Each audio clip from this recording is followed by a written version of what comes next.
This is gonna get me a lot of dates. For sure. Like between being class president and farting hard-boiled eggs out of your hand, the girls are gonna come running. I'm Jimmy Fritz. I need all you dozens of viewers out there to just tell me how you like this, alright? Welcome to the show. So we've all seen Spider-Man, right? Raise your hand. We all know and adore the beloved character of Peter Parker. You know, the regular nerdy teen who gets bitten by a radioactive spider and as a result gets these spider-related abilities and amazing powers that he then uses to help people and save the world and stuff. He shoots cool webs from his wrists and stuff. We love it. And as fans of Spider-Man, we have all asked ourselves, what if, instead of being bitten by a radioactive spider, he had been bitten by a radioactive ham sandwich? It's a common question Spider-Man fans ask themselves. Well, I have good news. Super good news. You guys look no further because such a hero exists, and his name is Food Boy. I made the part up about the ham sandwich thing, but this is a real movie about a kid who shoots food out of his hand called The Adventures of Food Boy. Released in 2008, this is a disgustingly awful superhero movie that literally nobody asked for. About a whiny, angsty teenage boy who is surprised to discover that he has the superpower to make food appear in his hands. Appear is a strong word. Like, sometimes he makes the food appear, sometimes it just sprays out uncontrollably. Sometimes he's clearly already holding the food in his hand and he just drops it onto a plate. And sometimes he just throws it at his friends and teachers when he's out of frame. That would be like a more accurate description, but the idea is that it's a superpower where his hands produce food. Think Cloudy with a Chance of Meatballs, but like instead of clouds, it's sweaty palms with a chance of peanut butter or pastrami or jam. Oh, Jam. Starring hand meat, hand sniffing, hand milk, Betty Spaghetti, toilet seat hall pass, oddly placed outlet, fish smoothie, sport ball, and the guy from High School Musical. I don't know his real name. So guys, bust out the bologna and let's talk about the adventures of Food Boy. But first, a word from our delicious sponsor. Hey guys, do you love coffee, but you just feel like it's too much work? You know, you gotta get a filter out, you gotta scoop it into the filter, wait for it to percolate. Well, boy, do I have some great news for you today. Today's video is brought to you by Cometeer Coffee. Forget what you know about coffee, okay, because Cometeer is a totally new format of drinking coffee, and it is so good. Cometeer is flash frozen to preserve freshness in these little capsules. So Cometeer delivers monthly shipments of this delicious flash frozen coffee right to your door. You can customize your boxes to your roast preference, so they have light, medium, dark, decaf, etc., and you get new roasts every month. Personally, what I loved about it the most was that it was very convenient and super quick. You can drink it hot or iced. I am an iced coffee gal, so what you do is you run the capsule under hot water, or you can like thaw it out in the fridge the night before. Fill a glass up with ice. You can fill it up with water if you like your coffee black, or in my case, I did oat milk and made like an oat milk latte. Open the capsule, pour it in, and it was literally divine. Oh, it's good. I didn't expect it to be that good. The hot coffee was super simple too. You just drop the frozen puck into like a mug or a glass, pour 6 to 8 ounces of hot water. You can add whatever creamer you like. I did oat milk and some like coconut sugar. Spectacular. The best way I could describe the taste from both of them is that it had a smoothness to it. I felt like I was a coffee connoisseur, a barista, a coffee snob, if you will. The price adds up to be about $1 a cup, which saves you money without sacrificing quality at all. And for a very limited time, Cometeer is offering 50% off your first order, plus free shipping if you order through my link today. All you coffee drinkers out there are gonna love this. In fact, the reason I wanted to work with this brand is because of this guy back here. Where is he? He's like the coffee guy here, and he said 100% yes to this brand. Sure did. Thank you so much to Cometeer for supporting my channel and sponsoring a portion of today's video. And now back to the show. Hey kids, we're back. And today's lunch menu is chicken patty on bun. Anyone? So the movie starts off with your typical high school guy, Ezra, who wakes up at exactly 8:07, as most teenage guys do. So he gets to school, he's late for class, he's always 100% of the time late for class, and he immediately gets bullied by the school bully, who is at least 34 years old. Can I go to the bathroom, Mr. Lund? Looks like you already did. Take the hall pass, please. I mean, thank God he has that megaphone, right? How else would Ezra have heard him? That classroom was so wild. Almost as wild as this toilet seat hall pass. You want to go to the bathroom at this school, you get to touch other kids' butt germs. And that's not counting the ones in the bathroom stall. So later on at lunch, we meet some more super dynamic characters. We got Shelby, the love interest, Dylan, the best friend, and this guy, I think his name is Joel? I don't know. And we get our first occurrence of Nast. Ezra's friends make this concoction of like raisins, Sunny D, mustard, and God knows what else. And Ezra sits there and eats all of it for a total of about $2. I think I'm gonna take that challenge. That's what it's worth to him. Just don't spew. We get our money back if you puke. Yeah, we all get our 11 cents back. And I get my raisins back too.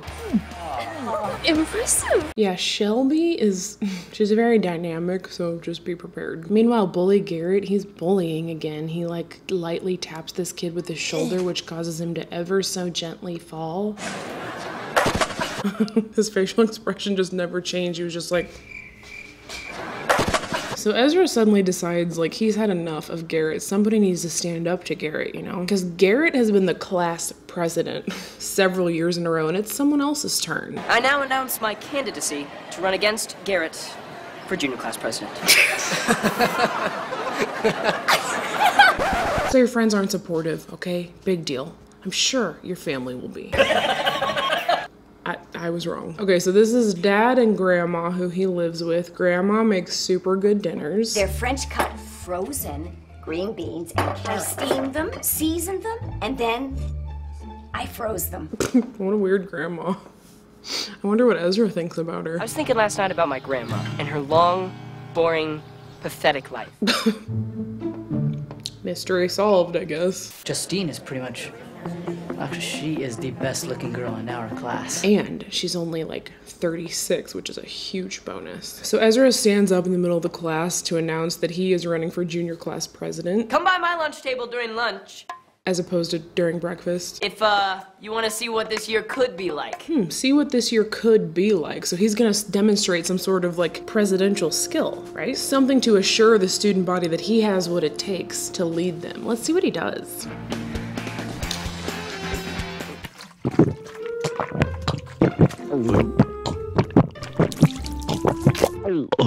Oh. We were wrong.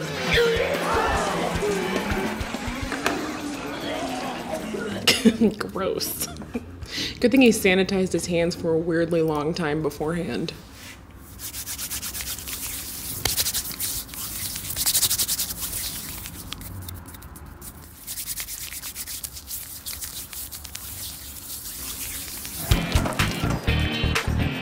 There's actually so much about hands in this movie. There's hand washing, hand smelling, hand sanitizing, hands just pooping out tons of bread and ham. I don't know, I think maybe the director had a thing for hands. Here comes the janitor at a weirdly high up camera angle. He's gonna clean up the puke. Your next junior class president, Ezra Chase. I'm okay. Ah. Oh, good job. Good job, Butch. Wring out all the puke that you just cleaned up.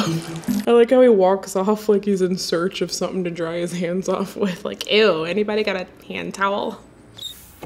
Yeah, it's a little dramatic when it starts to pour out of your nose like that. Yeah. You know, people like you because of who you are, not because you have some title. And not because you like eat disgusting concoctions and then puke them all over the cafeteria. So Ezra is in full-blown campaign mode. He really wants to become student body president because it'll look good on a college application or something. So he continues to demonstrate his presidential skills by eating more gross stuff. This time in the form of a blended up fish smoothie. That's a fish.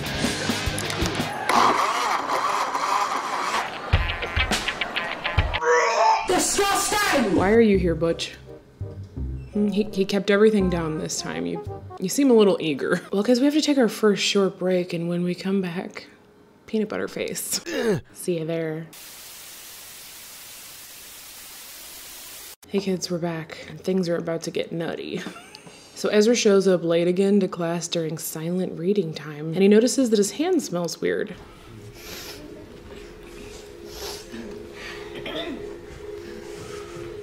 Shelby, is it true that if your hands smell like peanut butter, you're gonna die of cancer? Do you think I'm 7 or something? What? You've got peanut butter all over your face. So here it is, guys, the first instance of Ezra's superpower in action, and they don't actually show it on camera because they didn't feel like investing into the special effects. So peanut butter comes out of his hands, but his hands smelled like the peanut butter beforehand. So I guess you get like a pre-scent warning of what food your hands are gonna produce. Yes, paging Butch, the janitor. Clean up in Mr. Lund's room. Some kid scraped peanut butter on the desk again. Hey, Ezra, do you have any food left? No, sorry, I don't. No, sorry, I don't, bro. Can't you tell by how flat my sack is? Seriously, anything. I'm starving. Flat sack. The sack is flat, Shelby. Flat sack. Flack. No food in the flack. Nothing crazy.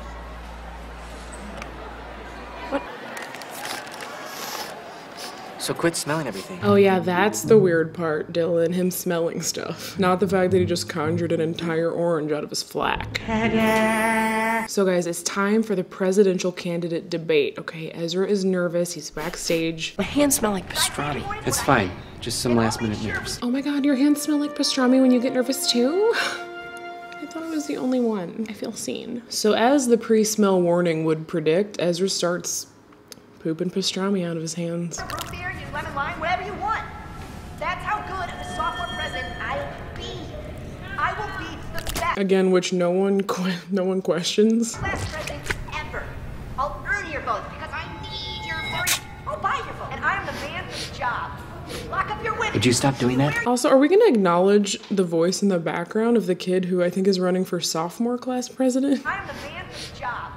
Lock up your women. Yeah, guys, lock up your women. Lock up your 38-year-old women, because there's a class president on the loose.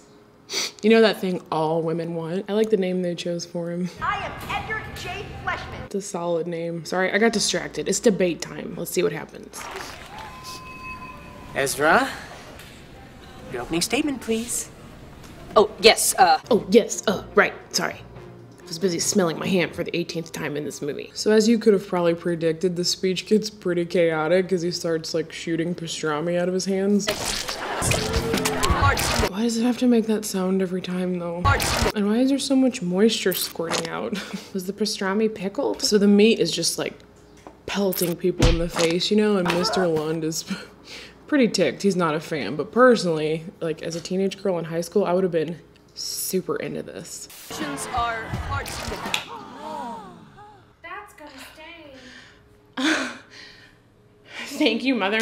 I have another. So Ezra is obviously embarrassed, super embarrassed about his ham hands, so he runs away, runs into the bathroom, and he tries to wash his face, but he just can't.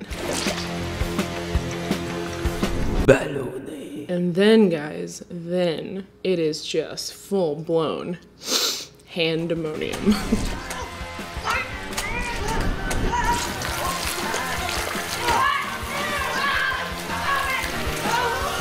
What kills me about this, like apart from the obvious, is that again, they didn't feel like putting any effort into the special effects, so they just cut away to his friends like hearing sounds of him screaming, and then they cut back to a bathroom full of bread.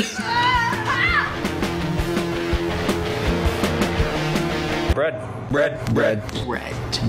I have Bread. Like, it's not hard to make food come out of your hand, okay? It takes a little keyframing. See, watch this. Ham, pancake, pickle, fruit rounds, entire rack of lamb, Great Value brand canned meat, entire chicken in a can. It's not that hard.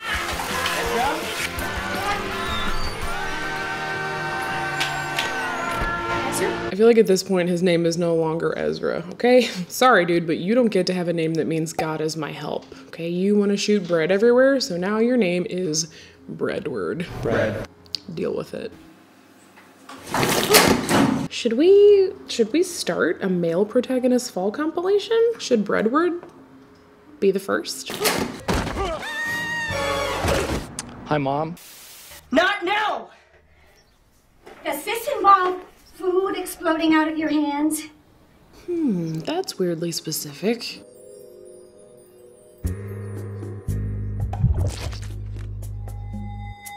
Oh, how weird. Grandma curves her hand like a Barbie so you can't see the very obvious fruit she was already holding and makes it appear with a squishy sound too. So Grams has the gift too, okay? It runs in the family. But she explains to him that if you don't practice, then every day could be like today. You have to practice though, or every day will look like today. Meaning handemonium. Or hamdemonium. So they decide to practice, and by practice, I mean they hold the food in their hands already and then drop it onto a plate. And friends, just when you thought that the filmmakers could not get any lazier, they just stopped showing the hands altogether and they just jump cut to food appearing on the plates. Oh, I hate the ketchup. I'm just now realizing that the foods all kind of go together. Potato becomes potato chips, cucumber becomes pickle, tomato becomes ketchup, and raisins become chocolate covered raisins. I feel like it should have been grapes become raisins, but okay. Whatever, Breadward. And Breadward's grandma, Hamantha. That's the earliest known person with the food gift, Ugus Corpus. He was the first person to make sense of edible items appearing in his hands. Yeah, all of the grandma's history lessons about the food gift are these weird scenes that look like they're from like a school play. I can't think of anything funny to say about it, but it bothers me. This is gonna get me a lot of dates. For sure. Like between being class president and farting hard-boiled eggs out of your hand, the girls are gonna come running. Lock up your window. So back at school, guys, Breadward, he's popular now. He is the big man on campus. Yeah, so it turns out that even though people weren't into his milk puking or like his fish smoothie chugging, they are super into his floppy meat gun hands. Everybody that is, except Butch. He's still mad about having to clean up after you. Still smells like mustard. Hold up. Breadward got suspended for 2 days after the mustard thing, so that means Butch hasn't showered? After the mustard incident? Gross. So he gets called into the principal's office where he gets rewarded for his mustard squirting fiasco. So we're offering you a way to settle the entire thing. Everyone, our junior class vice president. Seriously? Kids squirted mustard all over the bathroom and launched ham in people's faces and made poor Butchie smell like a sandwich, but he gets to be vice president? I don't know, Principal Hicks, there's something kind of fishy about that. I don't care. For real, then why does she have like 17 fishies? So Grandma tells Breadward, that the more people you tell about your gift, the less flavor that the food has. She gives this example of this chef many moons ago in Uruguay who had the gift, but unfortunately he told too many people. So all of his hand soup just started coming out as like water. And the story is just, it's a little chaotic. It's a little violent.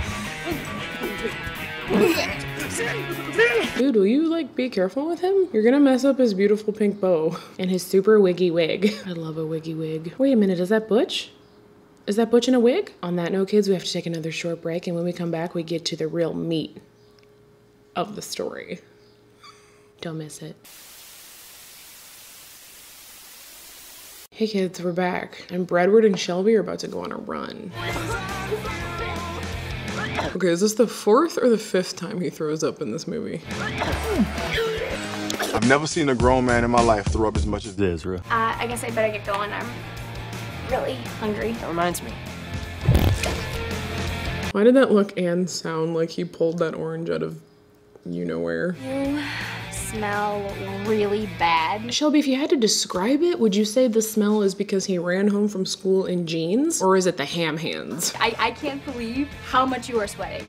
Why does Shelby get away with insulting the boy she likes? Like, can you imagine what Breadward would have said to me if I told him he smelled bad? You smell super bad.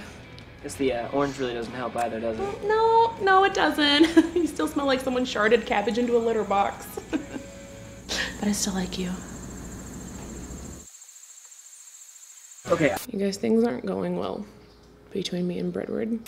So the next day at the school pep rally, some cheerleaders are cheering while this cheerleader stands still and does nothing. Front and center, just waving. And then they introduce Ezra, who is gonna do a magic trick. Ezra! That was not my editing, by the way. Nobody clapped for him, which is very confusing because I thought he was Mr. Popular now.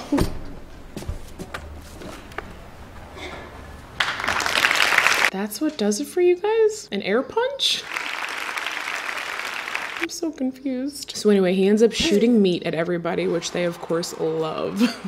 And it scores him an invite to Justine, you know, cool girl Justine. She invites him to her party. I'm having a party at my house tomorrow. And it also makes Butch pretty TO'd.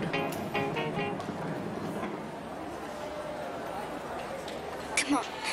You know, I sure hope that Butch gets some sort of recognition at the end of this movie. Also, it's important for you guys to know his name's not actually Butch. I just named him that. So guys, it's party time at Justine's crib. She lives in a weird crib. I guess her parents wanted like pastel circles all over the wall. So Shelby and Joel get invited too, I guess because they're like friends with Ezra. So they're cool by association. And they end up having a little chat on this kid bed? Yeah. What room is this in? And why does that outlet bother me so hard? It feels out of place. Wait, what's plugged into it? I want to be in this scene. Hey, so what do you think about this outlet? Well, I don't have a point of reference. This is my first one. This is your first outlet? This whole party scene is pure trash. Go for it, Garrett. Lots of hills too. Not on my backswing. Oh, sorry, Garrett. Wouldn't want to interrupt your golfing at a high school party into this golf net with Christmas lights all over it. At least Joel's having fun.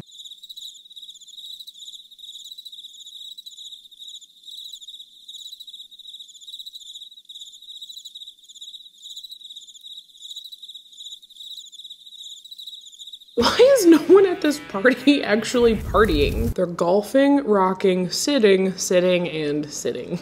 I would be partying. Why aren't you guys partying? You don't want to do the boneless wings dance? Get up, Joel!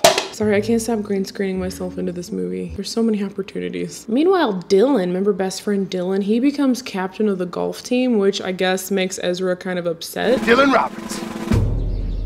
Congratulations, Dylan. Hooah! My best friend made golf captain? Here's what I think about that. Ham. Help us all stay focused. We should be fine. Thanks. That's a lot. Wait, what did Dylan do wrong? You're the one that got all ham happy. So yeah, just stay focused and... That was the weirdest transition ever, like long shot level weird transition. So yeah, just stay focused and... Grandma, there's no school on Saturday. Yes, there is. It's time for the next phase of your training.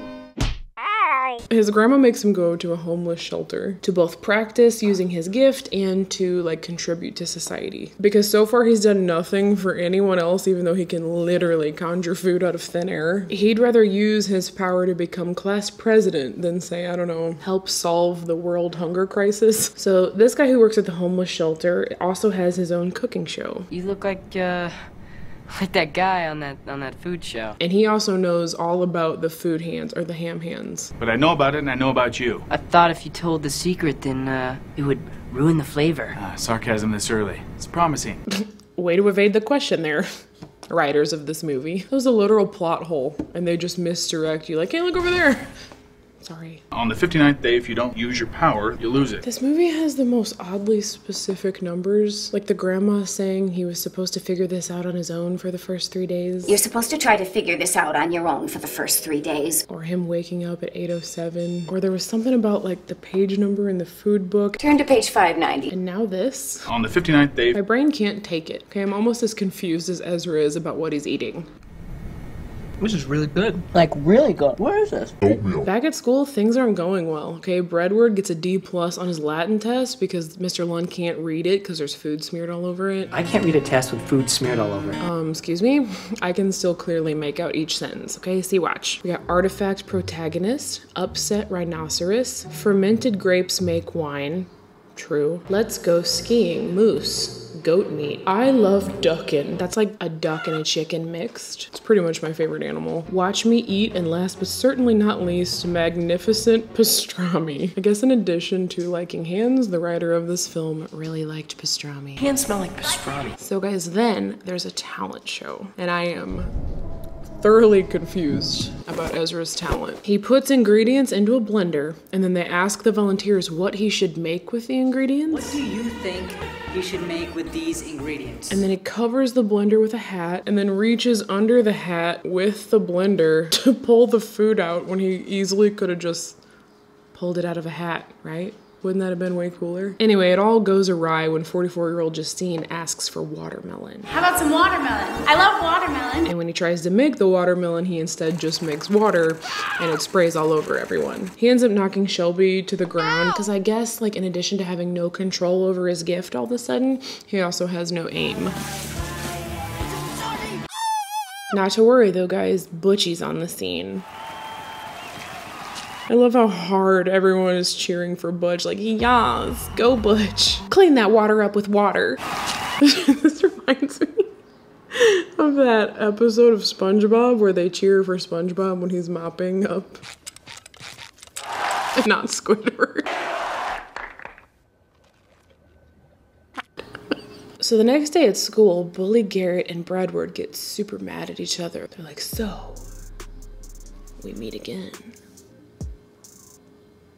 And they end up starting a food fight. And I gotta say, of all the food fights I've ever seen in any movie, this one escalated so intensely. Look at this freaking chaos. They're knocking tables over. This guy's got an empty ketchup bottle that he can't open. This guy's eating every snack that gets thrown at him. Garrett gently falls.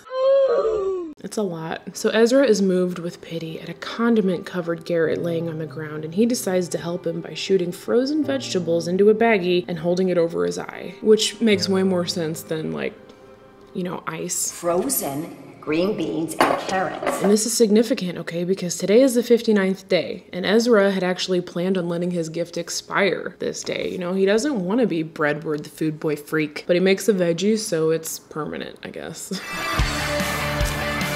Thought you could get some help. Good timing. Yeah, good timing, Dylan. I would have hated for Ezra to have gotten food on his shirt. So they decide to help Garrett. They're like, we got you, buddy. Don't worry. We're gonna put you in the trash. Disgusting! So they wheel him out. He suddenly gets better. They all have a laugh. And then Ezra and Garrett have to go talk to the principal while everyone else at the school cleans up the food fight that they started. And also Ezra, once again, doesn't get into trouble at all. Sorry about all this. It's okay. Not only does he not get in trouble, but everybody ends up, like, celebrating him and chanting his newfound superhero name. And then, guys, the moment we have all been waiting for, where Butch finally gets the recognition that he deserves.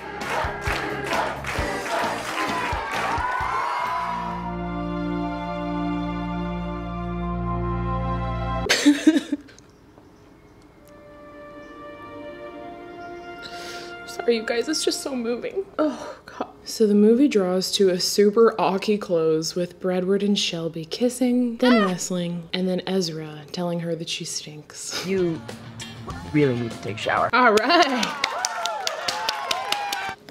Oops. So there you have it, kids. The world's worst superhero. So I couldn't find the budget anywhere. I looked, I promise, but we do have some reviews. Here's a good one entitled Better Than In-Game.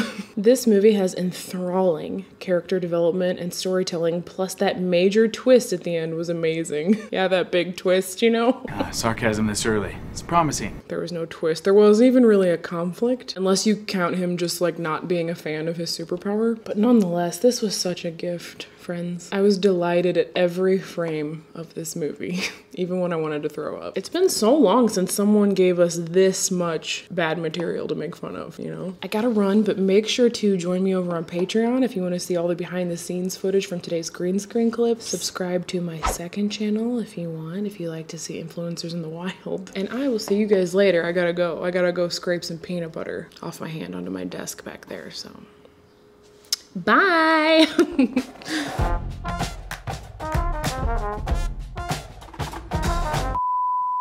And right off the bat, we have something very unique about this film in that Ezra brushes his teeth with toothpaste. Not something you see in most teen flicks, you know, and usually the whole brushing teeth with no toothpaste thing made me really mad, but after seeing this scene, I understand why now. We don't want to see your toothpaste, it's gross. Anywho.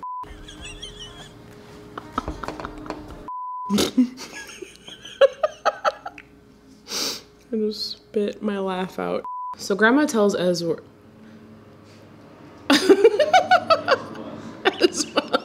You might have another. Yeah, say that and I'll throw the next one. But wait, like everybody tries so hard to close your eyes if you have to.